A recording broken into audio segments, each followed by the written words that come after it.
Dans cet exercice, on nous parle d'un avion qui vole avec une vitesse horizontale, que nous allons appeler V0x, de 100 mètres par seconde.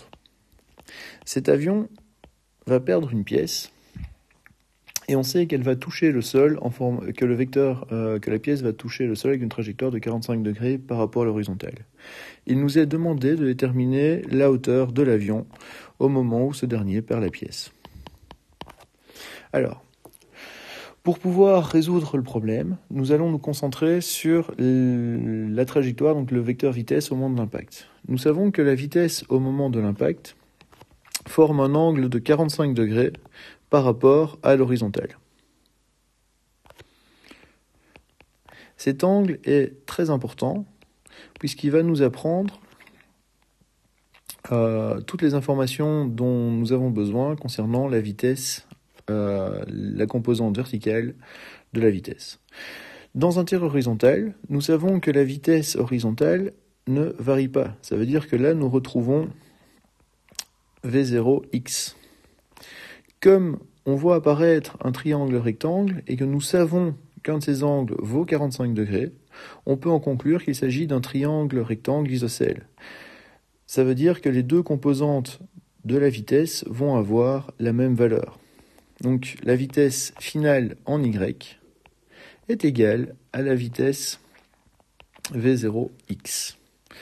Et donc ces deux vitesses valent 100 mètres par seconde.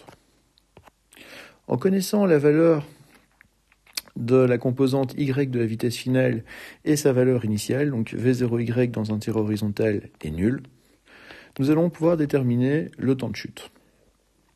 Donc, nous allons travailler sur l'axe vertical. Il s'agit d'une chute libre, et donc nous allons appliquer les formules du MRUV. On va donc avoir la vitesse finale en y est égale à la vitesse initiale en y plus l'accélération fois le temps.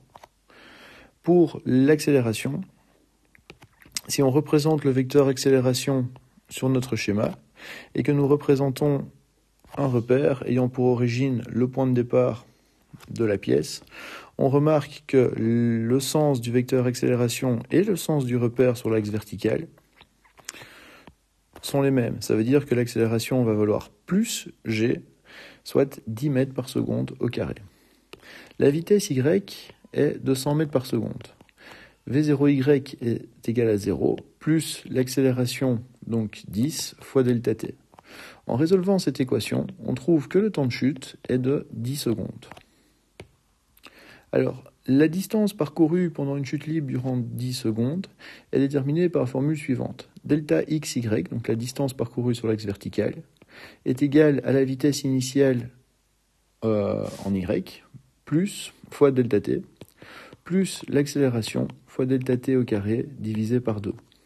Donc delta xy est égal à 0, plus 10 fois le temps de chute au carré, donc 10 au carré, divisé par 2. Et nous trouvons comme delta xy une valeur de 500 mètres. Ça signifie que l'avion volait à une altitude de 500 mètres quand il a perdu la pièce.